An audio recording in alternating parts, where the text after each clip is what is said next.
السلام علیکم ورحمۃ اللہ وبرکاتہ۔ نحمدہ صلی اللہ رسول کریم، اما بعد۔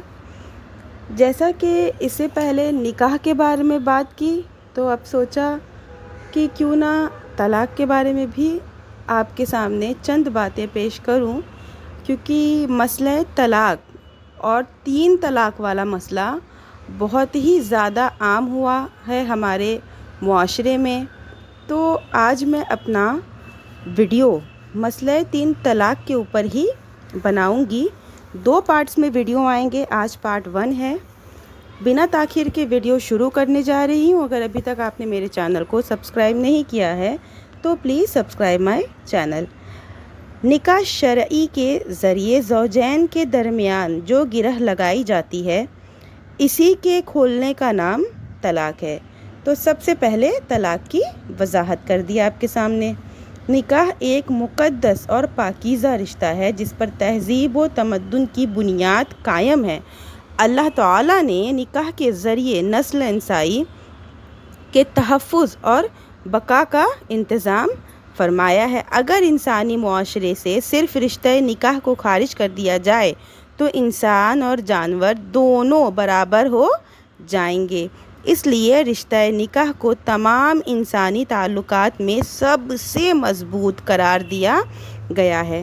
قرآن حکیم میں اللہ پاک نے اس کو میثاق غلیظ سے تعبیر کی ہے، لیکن رشتہ نکاح میں منسوخ ہونے کے بعد کبھی کبھی طبیعتوں کے اختلاف کے باعث شریعت نے طلاق کو جائز اور حلال ٹھہرایا ہے۔ ساتھ ہی اس کو بغض الحلال یعنی تمام حلال چیزوں میں سب سے بری چیز کہا ہے، اور ہر ایسے شخص کو جو زوجین کے درمیان فساد کا موجب ہو اس کو اسلامی معاشرے سے خارج مانا گیا ہے۔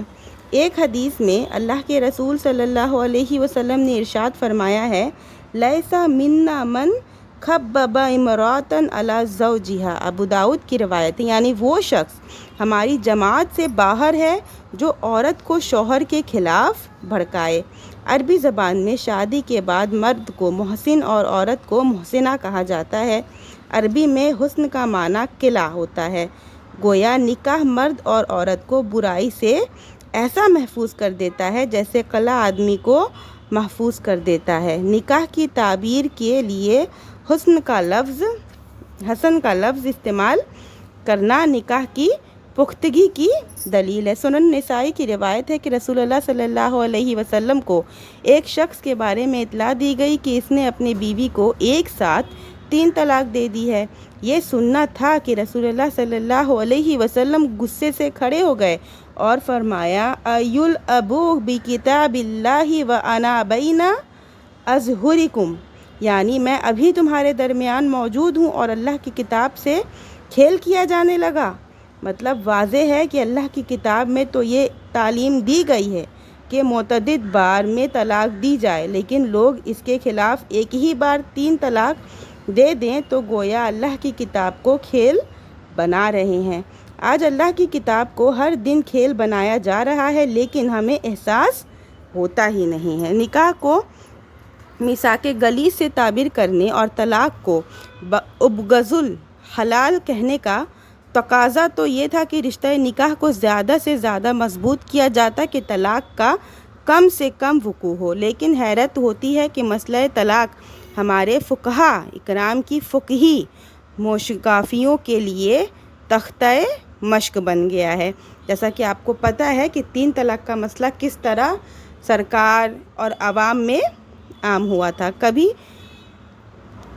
ان دخلتی دار فانتی طالقن اور انت طالقن ان دخلت الدار میں شرط کی تقدیم اور تاخیر پر بال کی کھال نکالی جا رہی ہے، اور کبھی اس شخص کی حماقت پر بحث کی جا رہی ہے جو اپنی بیوی سے کہہ دے گا کہ اگر آج تمہاری زبان سے ووازائد نکلا تو تمہیں طلاق، اور بدقسمتی سے اس بیچاری کی زبان سے مقول کا لفظ نکل گیا۔ اب مسئلہ کھڑا ہو گیا کہ طلاق پڑی یا نہیں۔ جس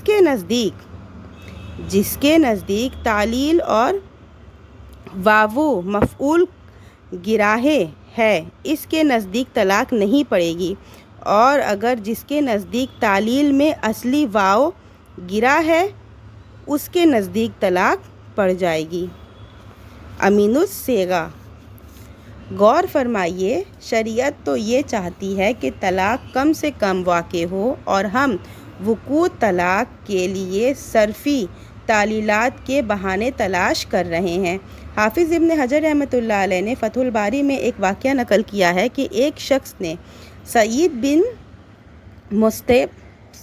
مسیب سے پوچھا کہ ایک شخص کہہ رہا ہے کہ میں فلاں عورت سے جس دن شادی کروں گا اسی دن اس کو طلاق، اب اگر وہ اس سے شادی کرے تو کیا طلاق پڑ جائے گی؟ تو سعید بن مسیب نے اس سے کہا، یہ بتاؤ بارش سے پہلے سیلاب آتا ہے؟ ظاہر ہے بارش سے پہلے سیلاب نہیں آتا، تو نکاح سے پہلے طلاق کیسے واقع ہوگی؟ لیکن ہمارے بعض فقہائے کرام نے نکاح سے پہلے طلاق کا وثیقہ جاری کر دیا۔ یہ مسئلہ طلاق کی مظلومیت کی چند مثالیں ہیں۔ افسوس ہے کہ جس چیز کو قرآن حکیم نے میثاق غلیظ سے تعبیر کیا تھا اس کو ہماری فقہی موشگافیوں نے مکڑی کے جالے سے بھی کمزور کر دیا۔ بلا شبہ نباہ کی صورت میں شریعت نے مرد کو طلاق کا اور عورت کو خلا کا حق دیا ہے، لیکن کسی کو اپنے حق اور اختیار کو ناجائز طور سے استعمال کرنے کی اجازت نہیں دی ہے۔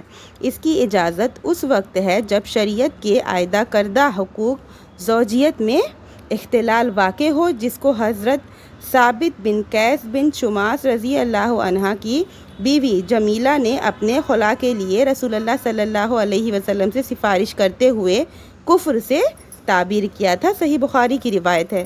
جس طرح نکاح معاشرے کی ایک ضرورت ہے اسی طرح طلاق بھی معاشرے کی ایک ضرورت ہے۔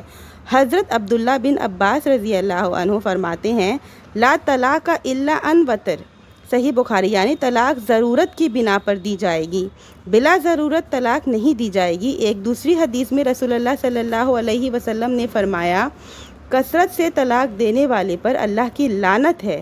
معلوم ہوا کہ طلاق کھیل نہیں ہے اور نہ فقہی مشوگافیوں کے لیے تختہ مشق ہے، بلکہ عدم موافقت کی صورت میں زندگی کی ایک ضرورت ہے، اور شریعت نے اس کے اصول اور ضابطے مقرر کیے ہیں۔ اگر ان ضابطوں کی رعایت کی جائے گی تو طلاق واقع ہوگی، اور اگر ان کے خلاف ورزی کی جائے گی تو رد کر دی جائے گی، بالکل ایسے ہی جیسے لین دین اور بیع و شرع میں شرعی اصول کے خلاف ورزی کرنے کی صورت میں بیع رد کر دی جائے گی۔ اللہ کے رسول صلی اللہ علیہ وسلم کی صحیح حدیث ہے، کل عمل لیس علیہ امرنا فہو رد، یعنی جو کام ہماری شریعت کے مطابق نہیں ہوگا اس کو رد کر دیا جائے گا۔ نہایت ہی افسوس کی بات ہے کہ ہم لمبی تقریریں اور بحثیں کر لیتے ہیں، لیکن ہمارے نوجوان اور عوام طلاق دینے کا شرعی طریقہ نہیں جان پاتے۔ وہ صرف اتنا جانتے ہیں کہ مرد کو 3 طلاق دینے کا اختیار ہے، اس لیے وہ تینوں طلاق ایک ساتھ دینا ضروری سمجھتے ہیں۔ گویا وہ یہ سمجھتے ہیں کہ جب تک تینوں طلاق ایک ساتھ نہیں دیں گے طلاق ہوئے گی ہی نہیں، اس لیے ایک ساتھ 3 طلاق دینے کی وبا عام ہے، حالانکہ یہ طریقہ سنت کے خلاف ہے۔ تو ویڈیو جو ہے میں 2 پارٹس میں بناؤں گی۔ آج کی ویڈیو طلاق کے اوپر کافی لمبی ہو چکی ہے۔ نیکسٹ ویڈیو میں آپ کو بتاؤں گی کہ طلاق کا شرعی طریقہ کیا ہے اور کن طریقوں سے طلاق ہوتی ہے۔ چونکہ یہ ویڈیو بہت لمبی ہو چکی ہے، اسی لیے اب آخر میں دعا کرتی ہوں کہ یا اللہ تعالی ہم تمام مسلمان بھائیوں اور بہنوں کو کتاب و سنت کی روشنی پر چلنے کی توفیق عطا فرما، آمین۔ ملتے ہیں نیکسٹ ویڈیو میں، وآخر دعوانا ان الحمدللہ رب العالمین۔ وعلیکم السلام ورحمۃ اللہ وبرکاتہ۔